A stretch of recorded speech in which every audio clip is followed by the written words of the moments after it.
Sandra León, bienvenida. ¿Qué tal? ¿Cómo estamos, Carlos? Muy bien, bueno, vamos a seguir con el amigo, por decirlo de alguna manera, casi que mejor que no digamos lo que pensamos de verdad sobre José Luis Rodríguez Zapatero, y estos sí que son sus amigos de verdad, los amigos de la narcodictadura venezolana de Nicolás Maduro. Bien, Ujú. vamos a ver, la última de la factoría de soy dictador y me invento que los demás dan golpes ha sido nada más y nada menos que detener a dos españoles, dos personas de procedencia de la Comunidad Autónoma Vasca, allí y acusarles en Venezuela de que estaban preparando un golpe de Estado. Bien, Ujú. esto se le ha ocurrido a los amigos de José Luis Rodríguez Zapatero, tras un Ujú. plan previo que evidentemente consistía en traer aquí a Edmundo González, dejarle o quitárselo a María Corina Machado y dar la sensación en Venezuela de que se empieza a resquebrajar unas elecciones que han ganado porque el propio ganador se habría marchado, con lo cual estarías poco menos que diciendo que se ha rendido, lo cual evidentemente pues puede debilitar a la gente que sigue luchando por sus derechos y por sus libertades. Vamos a analizar esto, Sandra. ¿Qué hay detrás de toda esta historia? Porque suena cachondeo, uno de ellos está desempleado, el otro es fontanero, famosa factoría de francotiradores, como todo el mundo sabe, lo digo con toda la ironía. ¿Qué hay detrás del último invento de los amiguitos de Zapatero? Bueno, es como casi como tú decías, ¿no? Una película de espías casi de serie B, diríamos, que bueno, pues sería objeto de risa Ve si de no fuera bulo, ¿no? porque Sí.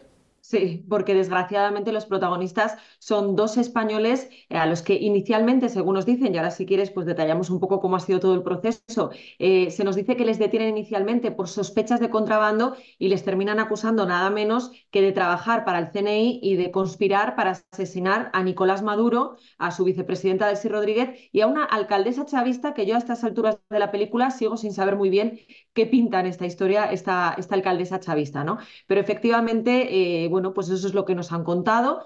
Son dos bilbaínos, como bien decías, José María Basoa y Andrés Martínez, de 35 y 32 años. Uno de ellos trabaja, como bien decías, pues en una empresa de mantenimiento de gas y de fontanería y demás, que de hecho su propio jefe ha hablado con la prensa y ha dicho bueno, que esto le parece surrealista, ¿no? Que efectivamente trabajaba con él y que era una persona normal. El otro no se conoce su empleo, se dice que está desempleado, pero en cualquier caso, dos personas que podríamos decir normales y corrientes que se van a Venezuela, según su familia, de vacaciones. Es verdad que es un viaje, sobre todo si se hace sin guía, que nos puede chocar a muchos, pero bueno, ellos les definen como trotamundos y es verdad pues que hay gente a la que le gusta viajar por los cauces convencionales y a otros por su cuenta, ¿no? El caso es que estos dos chicos se viajan a Caracas el pasado 17 de agosto, es el día que se tiene constancia de que llegan a Venezuela, a Caracas concretamente, allí alquilan un coche y se pasan pues, los siguientes días haciendo un recorrido por el país.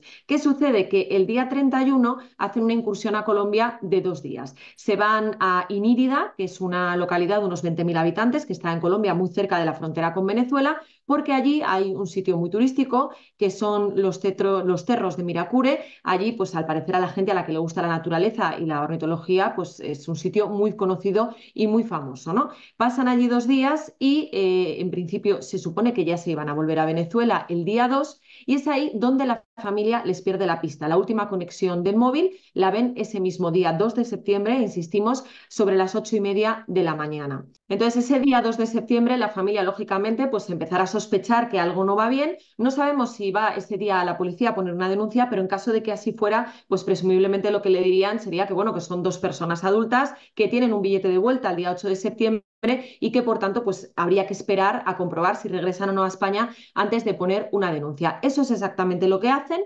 esperan al día 8 y una vez que comprueban que sus familiares no llegan a España como estaba previsto, el día 9 ponen formalmente una denuncia y además piden ayuda a la prensa local de Inírida, de Colombia, de donde se les vio por última vez y donde se tiene la última localización del teléfono móvil. Bueno, a partir de ahí es la prensa colombiana la que juega un papel importante para desentrañar qué es lo que ha pasado en esos días posteriores, ¿no? La prensa colombiana lo que descubre es que ese 2 de septiembre ellos cogen un barco en dirección a Acapulco, no a Acapulco de México, sino a Acapulco de Colombia, y de ahí cruzan la frontera a Mojanito, que es una comunidad indígena donde al parecer tenían el coche que habían dejado en Venezuela para cuando regresaran. Bueno, de allí se van a Ayachuco, que es donde finalmente les detienen dice la prensa colombiana, que porque les ven cerca de una base militar en una actitud sospechosa, que les empiezan a interrogar, les notan muy nerviosos y que al decirle de dónde proceden y ser una zona que se dedica al contrabando, pues que proceden a su detención para interrogarles. Y lo siguiente que sabemos, esto es el día 10, hacen todas estas averiguaciones, 10 de septiembre, la prensa colombiana, lo siguiente que sabemos es el día 14, cuando Diosdado Cabello, Carlos, ofrece esa comparecencia pública en la que dice que se les ha detenido, pero no por un tema de contrabando, sino por ser espías del CNI y por participar en una especie de conspiración para asesinar, como digo, a Nicolás Maduro, a Delcy Rodríguez y también a una alcaldesa chavista. O sea, Diosdado Cabello, que está acusado por la DEA de ser uno de los jefes de la cúpula del narcoclán de los Soles, podría haber dicho, hombre, si habría sabido yo si están relacionados con la droga. Pero fíjate que a mí me llama aquí la atención, o sea, evidentemente ni el CNI de Pedro Sánchez va a estar metido en una conspiración contra Nicolás Maduro, si no sería mucho más sencillo hacer lo que tiene que hacer, que es reconocer al presidente electo de Venezuela, y acabábamos antes con esta historia, e instar a la Unión Europea a que hiciera lo mismo con todo un listado largo de sanciones a esta narcodictadura. Si no hace eso, va a estar montando un golpe de Estado. Es que esto es de traca. Ahora, yo sí que tengo la sensación de que algo ha pasado por la cabeza de los venezolanos, léase, o mejor dicho, de la dictadura venezolana, es decir, de Nicolás Maduro, que algo de enfado tiene con Pedro Sánchez. Y evidentemente no es por haberle sacado de allí a Edmundo González, sino posiblemente por la declaración del Congreso de los Diputados. Yo tengo la sensación de que posiblemente entre las cosas que haya comprometido Zapatero estuviera el tú no te preocupes, que el control sobre los socios Sánchez lo tiene. Y va y resulta que el PNV, oye, qué casualidad además, Partido Nacionalista Vasco, y los detenidos son vascos, los secuestrados, perdón. Qué casualidad que justo es el que se salta, justo es la región de los secuestrados y justo es lo que ha roto ese acuerdo. Y yo tengo la sensación de que Maduro con esto tiene un enfado, porque es verdad que ha prendido la mecha de un reconocimiento en Europa. Y tengo la sensación de que este tipo de cosas a los narcodictadores como que no les gustan. Claro, aquí hay muchas cosas, ¿no? Porque es verdad que, bueno, la detención sería previa a lo que sucedió la semana pasada en España. Recordemos ese reconocimiento por parte del Congreso de los Diputados de Edmundo González como presidente electo y de esas declaraciones que tampoco hay que olvidar de Margarita Robles, de la ministra de Defensa, pues reconociendo que Venezuela es lo que es, una dictadura con todas las letras, ¿no? Pero claro, aquí juegan diferentes intereses. Para empezar, todas las dictaduras es algo muy común el tener rehenes con los que luego poder negociar ciertas cosas o chantajear a otros gobiernos. Esto es algo que va en el ADN, ¿no?, de las dictaduras. Luego, por otro lado, hay otra interpretación que es la intención de lanzar una cortina de humo para desviar la atención del megafraude electoral. Y además aquí hay que tener en cuenta que junto a estos detenidos españoles también hay otros 3 detenidos estadounidenses y un checo, creo recordar, y además han incautado de más de 400 pistolas supuestamente, fusiles y demás, que habrían servido pues para cometer esos atentados que teóricamente iban a cometer todas estas personas, entre las que estarían los españoles, ¿no? Pero evidentemente, y sobre todo si tenemos en cuenta el relato, porque en un primer momento se les acusa o se habla de algo que estuviera relacionado con el contrabando y luego ya se pasa a esta otra versión, en el transcurso de una versión y otra es cuando sucede todo lo que tú dices, ¿no? Cuando efectivamente el Congreso de los Diputados reconoce a Edmundo González y prende la mecha para lo que probablemente pues, vaya a suceder esta semana en Europa y lo que pueda suceder en otros lugares, ¿no? Con lo cual es evidente que hay un enfado por parte del régimen y bueno, pues como en España siempre nos hacemos amigos bueno, en España no, como el gobierno de Pedro Sánchez siempre se hace amigo de chantajeadores o chantajistas profesionales, tanto en España como en el resto del mundo, bueno, pues este es uno más, ¿no? Luego además, pues... Fíjate, Sandra, ya me extrañaría lo que tú estás diciendo, ¿no? Literalmente. O sea, aquí había muchas piezas que estaban en baile, la posición de PNV desde el inicio se sabía que no era firme con el gobierno, y luego lo que tú estás diciendo, ¿no? Yo no tengo ni por qué opinar, ni quiero opinar sobre qué estaban haciendo estos dos españoles allí. Oye, estaban allí, un gobierno que es una dictadura, los detiene por una supuesta cuestión relacionada con tema de drogas, cuando resulta que el gobierno vive de ser una narcodictadura de drogas. Entonces, a partir de ese momento es que no te puedes fiar de nada, pero efectivamente tiene toda la pinta de que se les detiene por otra cosa. y acto seguido pasan a decidir, oye, mira, vamos a utilizarlos para X cuestión. Y ahí entramos en qué, porque seguro que va a volver a entrar en escena en la negociación José Luis Rodríguez Zapatero. ¿Qué le puede pedir a partir de ahora la narcodictadura venezolana al gobierno de Pedro Sánchez a través de Zapatero? Que yo me lo temo. Yo me lo temo. Estamos viendo a un gobierno de Pedro Sánchez haciendo el ridículo con este tema, apoyando a una narcodictadura, porque si tú recibes al presidente electo y no lo reconoces, es más, te das vueltecitas por el jardín como si hubiesen ido los de la Cruz Roja descorbatado para dejar claro que no le estás dando el trato de jefe de Estado o de jefe de gobierno. Lo que nos pueden pedir es que hagamos de cuña para que el pronunciamiento en la Unión Europea sea suave, para que no haya sanciones, para que lo único que haga sea reclamar unas actas que puedan entregar falsas, no lo sé, pero me huele de espanto esto. Hombre, está claro que probablemente podrán ir por ahí los tiros, sobre todo porque además José Luis Rodríguez Zapatero ya ha demostrado que se presta a ello, ¿no? Con lo cual es que esto no sería tampoco ninguna sorpresa el que el régimen venezolano pidiera eso a España y pidiera eso a José Luis Rodríguez Zapatero, que por otro lado siempre hacen un poco el juego, ¿no? Si te das cuenta, el gobierno de Pedro Sánchez siempre es como el gobierno no, pero luego sin embargo aplaude lo que hace Zapatero por detrás. El otro día quisieron, bueno, pues que todo el Congreso reconociera la labor de Zapatero, que me parece un insulto en toda regla a la inteligencia de los diputados y de los españoles. Pero efectivamente, pues por ahí irán las cosas y veremos a ver qué es lo que hace José Luis Rodríguez Zapatero, el único expresidente, por cierto, que no se ha reunido con Edmundo González. Le ha recibido Felipe González, le ha recibido Mariano Rajoy, ayer mismo lunes también José María Aznar. Bueno, pues en fin, cada uno se retrata, ¿no? con sus acciones y omisiones. Fíjate que yo empiezo a tener la sensación, uno, de que van por ahí los tiros, de que evidentemente vamos a entrar en una nueva fase negociadora donde una narcodictadura va a determinar nuestra posición. Posiblemente nosotros seamos más suaves y tenemos que ser punta de lanza porque la Unión Europea se reparte los temas de influencia y todo el tema atlántico le toca a España por motivos obvios, por nuestra historia, por nuestra relación, por nuestra cultura, por nuestra lengua, por todo, por todo. Si nosotros bajamos el pistón, cuidado porque a lo mejor sí que hay un reconocimiento, pero hay un reconocimiento de Edmundo González / petición de diálogo entre el gobierno y la oposición, lo cual implicaría que no estás desautorizando al gobierno de allí. ¿Vale? Bueno, hay muchas cosas intermedias. claro. Evidentemente puede haber un reconocimiento de Edmundo González por un lado, pero por otro lado, pues eso, limar asperezas, ¿no? Y efectivamente, pues eso sería, vamos, una derrota en toda regla de lo que somos, vamos, los países democráticos, ¿no? Y lo segundo, mucho me temo que esto, teniendo en cuenta la mentalidad del contador de nubes, este hombre que cita a los jefes indios, Sittel y compañía, no le abra las puertas para, ya que voy a negociar, oye, tendremos que cobrar, ¿no? No vamos a negociar con hambre. De eso no tengas la más mínima duda, ¿no? Efectivamente, José Luis Rodríguez Zapatero, por cada negociación que hace, cobra lo suyo, a pesar de que no sepamos y que no haya luz y taquígrafos, pues para saber qué es lo que hace exactamente y cuánto cobra, pero yo no tengo ninguna duda de que efectivamente cobrará por todas estas labores. Y bueno, y además es que hay que insistir y recordar la vinculación tan estrecha que tiene con el régimen de Nicolás Maduro y esas palabras, ¿no? Que le dedicaba a Delcy Rodríguez, la vicepresidenta, que le decía mi príncipe, ¿no? Bueno, pues eso, el príncipe de una narcodictadura. Sí, de las tinieblas. Veremos en qué acaba toda esta historia.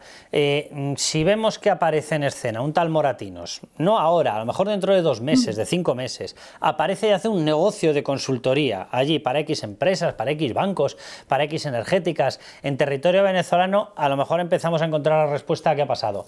Pero a mí ya me extrañaría que esto Zapatero no lo vaya a ver, no como un problema, como dicen los horteras, sino como una oportunidad. ¿Una oportunidad de qué? Una oportunidad de negocio. Yo tengo la sensación de que esto va a acabar de pena para España, veremos lo que pasa. A mí me empieza a llamar mucho la atención que todos los opositores que se convierten en ex acaban todos en España, es una cosa maravillosa, y todos acaban cumpliendo.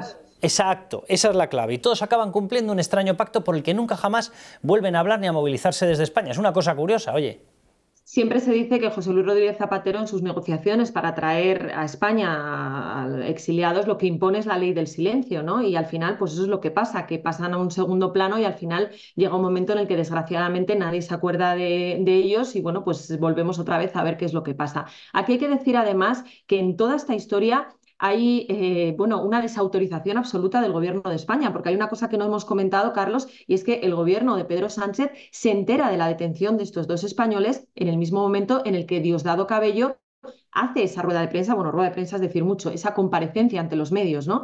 Es decir, se saltan todos los protocolos diplomáticos. Lo lógico cuando tú detienes a ciudadanos de otro país y además les acusas de ser espías es que se muevan los cauces diplomáticos y que el gobierno en cuestión se entere pues, por esas vías y no porque Diosdado Cabello ofrezca una comparecencia en la que lo da ya todo hecho, ¿no? En este caso no ha sido así. El gobierno de España, demostrando una vez más su debilidad en las cosas que realmente importan, no se entera por los cauces que tiene que enterarse, se entera al mismo tiempo que nos podríamos haber enterado tú y yo, y es más, tarda mucho en poder iniciar las gestiones para entablar contacto con los detenidos y poder ayudarles, lo que demuestra pues, que al final quien tiene la sartén por el mango es el régimen de Nicolás Maduro, un régimen que, bueno, pues al final siempre se sale con la suya. Fíjate que yo no tengo ni idea de cuándo se ha enterado el gobierno. Lo que estás diciendo es literalmente la versión oficial que se está dando. Yo no sé si alguien sí sabía algo y te digo por qué, porque a mí la semana pasada me llamó mucho la atención, porque recuerda cuándo son estas personas detenidas no acusadas de fabricar un golpe para el CNI y con el superagente 86 ni nada de esto, pero ¿cuándo son detenidas inicialmente? Yo entiendo por el relato que hace la prensa colombiana que es el mismo día 2 de septiembre, 2 pero de si no es el día septiembre. 2, tiene que ser el día 3, o sea, en torno a esa fecha, claro. Pues mira, yo llevo como una semana, pero desde luego antes de que saltara la noticia de que habían sido detenidos relacionados con un intento de golpe de Estado, marciano, etcétera, la semana pasada en distintas televisiones determinada gente muy ligada a la izquierda y ligada a Zapatero, dando la versión de cómo os podéis meter con la cantidad de gente que él trae, de gente que ha sido detenida, de gente que ha sido presa. Y yo estaba pensando y digo, joder, ¿por qué? ¿Qué les ha dado esta semana con hablar de la labor superhumanitaria que desarrolla este personaje nefasto llamado Zapatero, hablando de las personas que trae y las personas a las que libera? Y yo te juro que cuando he visto lo de los dos secuestrados, digo, a ver si alguien ya tenía información. Puede ser, hombre, a ver, tampoco sería extraño lo que las versiones oficiales son que los cauces Sí, diplomáticos sí, no eso sean está abiertos. claro. Pero es verdad que podría tener información porque cuando en las últimas horas yo me he puesto a investigar sobre este caso y me he metido en la prensa colombiana, en este portal que decimos de Inírida en Vivo, por ejemplo, ellos ya tienen colgado del mismo día 10 de septiembre, que es cuando ellos le comunican a la familia de José María Basoa y de Andrés Martínez lo que han averiguado, ese mismo día ya tienen colgado un vídeo en el que dicen que han sido detenidos. Con lo cual, bueno, pues entiendo que igual el gobierno sí que podría haberse enterado, si no el día 2 o el día 3, cuanto menos el día 10, que es cuando se enteraron las familias de que, bueno, pues de que los suyos estaban detenidos, ¿no? Bueno, aquí hay muchas piezas que encajar y probablemente en los próximos días pues sabremos mucho más de toda esta historia, pero bueno, al final yo creo que el resumen es que el régimen de Nicolás Maduro vuelve a hacer de las suyas y que nosotros estamos a su merced, pues porque el gobierno de Pedro Sánchez, como yo decía antes, parece ser experto, ¿no?, en codearse de chantajistas profesionales. Lo vemos con los independentistas en España y en el ámbito internacional, pues tenemos desde el régimen de Nicolás Maduro hasta Mohamed. Sí, sí. Bueno, seguiremos muy atentos a lo que pasa con estos dos españoles secuestrados y a lo que pasa con Zapatero, porque yo de verdad que es una figura que me resulta surrealista. O sea, tiene ligazón con determinadas fundaciones que reciben subvenciones inexplicables, tiene ligazón con regímenes narcodictatoriales, dictaduras, o sea, todo de lo malo hacia lo peor. El gobierno actual lo respalda porque lo ha respaldado Álvarez, diciendo que le merece todo el respeto. Actúa en nombre de nadie sabe qué, porque lo cierto es que lleva el membrete de expresidente español, con lo cual mancha y destroza la imagen de España, pero no tiene una figura con la que operar a efectos oficiales como nada dentro del Ejecutivo español, pese a lo cual, repito, los primeros en reconocerlo como negociador es el propio ministro de Exteriores, que esto manda narices. Entonces, ¿para qué tenemos un ministro de Exteriores? Bueno, seguiremos, Sandra, muy atentos porque esto tiene pinta de un culebrón que va a acabar con un engaño masivo, en el que nos van a vender que ellos son los pobrecillos que han intentado sacar a Edmundo, el gobierno socialista, que los pobrecillos se han enfrentado a una malvada narcodictadura, pero claro, como somos tan buenos, no les vamos a declarar narcodictadura, y que encima José Luis Rodríguez Zapatero es el bondadoso hombre que los ha sacado de la cárcel. Pues sí, seguramente. Yo solo espero, bueno, pues que igual que sucedió el otro día en el Congreso, que la gente se niegue, ¿no?, a asumir ese relato de los hechos en el que, bueno, pues parece que el bueno al final es José Luis Rodríguez Zapatero, cuando de bueno tiene, vamos, nada y menos. Más o menos lo mismo que Maduro. Oye, Eso que un es. placer, Sandra. Venga, hasta la próxima semana, Carlos. Hasta la próxima.